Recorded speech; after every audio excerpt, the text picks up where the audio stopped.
কিন্তু হাফটা আমি খাবো। পকোড়াটা মোটামুটি উঠে গেছে, এই পকোড়া মুড়ি পড়ে আছে একটু। একটা কারো বাকি নেই, সব যেন ৭৬-এর দুর্ভিক্ষের মতো সব কুদ পড়ো বলেছে।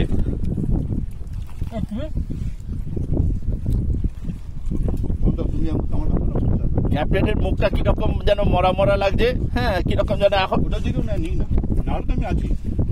ক্যাপ্টেন একটু হাসো না, কি আছে? এই তো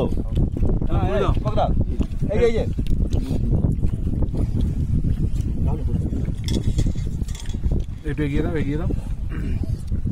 আপনি ধরুন, আমি গামলা ধরছি, ওটা তুলে নিন।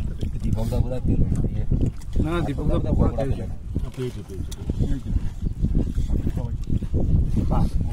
হচ্ছে নিন না, নিন। হাত লাগছে, পকোড়া ধরেই বসে গেছি। আধা ঘন্টা শেষ হয়ে যাবে। টোটোটা সামনে দে। হ্যাঁ, লঙ্কা গুলো উঠছে রে। আহা,